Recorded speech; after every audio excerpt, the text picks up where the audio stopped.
What's up, guys? It's Frank. This is Graybird Garage. So, just wanted to give everybody a little update on the 76 Corvette. Right now, it's running great, driving great. I had a couple of issues with drivability that I'm going to tell you about right now, and let's get into it. So first, it was the braking system. Now, I don't like to do brakes, all right? But unfortunately, brakes are necessary. So with this car, it has a brake proportioning valve, and this is actually what ended up failing on the car. So if you look at this right here, this controls the pressure from the front to the rear. What's the difference? But it has a check valve. I don't know if you can see that right there. And that check valve had a like a rubber washer and like a star washer that goes on top that holds it in place. And if it senses too much pressure, it pops out, and then you end up losing brake pressure that way. So this ended up being activated from the brakes not being bled right. From what I understand, these cars are very finicky when it comes to bleeding the brakes. And what I didn't know is something interesting. The rear calipers on these cars actually have two bleeder valves.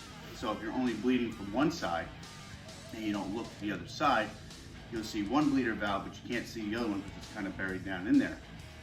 So if you only bleed the one side, you're only going to get half brake pressure, which causes a pressure spike and causes that valve to fail. From what I understand, I don't know how true that is. That's just what I read off the internet and a couple of different Corvette forums. But now that we got everything bled properly with the two bleeder valves per caliper in the rear and plenty of brake pressure up front, the car stops like a dream. It'll put you into the dashboard. That's how great this thing stops. The other issue I was having was there was a small fuel leak.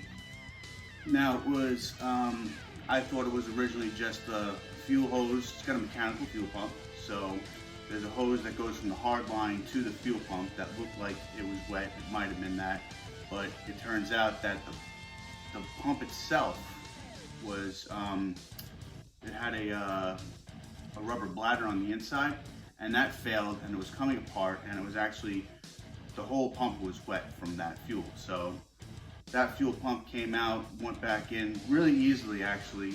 It's only 2 bolts that hold it in, and it's on the side of the block. I'll show you guys where it is right now. So if you look down here, you can see all the way down in there, that is the mechanical fuel pump, and that was replaced. It's just 2 bolts that hold it to the block, and there's the one line that comes up here to the carburetor, and then 2 lines that run to the gas tank. It looks like it will be a pain in the butt to get to, but you could actually get to it much easier by jacking up the car, taking the front wheel off, and you can get to it right through the fender well. And once we got that done, we took it for a drive, and everything was good for a little bit. And then I noticed another leak. It was a small oil leak. Well, at least I thought it was an oil leak, but it turns out it was transmission fluid. So the transmission in this car is a TH350 automatic transmission, and it does have a transmission cooler in the front. And luckily for me, it was just one of the hoses that connects the hard line from the transmission to the transmission cooler. It was old and it was kind of frayed. It just had to replace that hose. I'll show you where that hose is right now too. And underneath the car, you can see the new piece of hose that I put on with the 2 new hose clamps. That is connecting the transmission line to the transmission cooler. Very easy fix, only took a couple minutes, and that fixed the leak. And now with those issues all taken care of, the car runs great, drives great, stops great, and I'm looking forward to taking it out to cruise nights and more car shows. It's still the beginning of September, so there's a couple of more car shows coming up. There's a couple more cruise nights coming up that we're still going to attend. And that's basically it. So until next time, we got other projects coming along. I have some more Jeep projects coming up, rock sliders and a spare tire carrier going on Bad Bird. So we also have an off-roading trip coming up at the end of September. That'll be coming up real soon, so I'll be using my GoPro camera on that.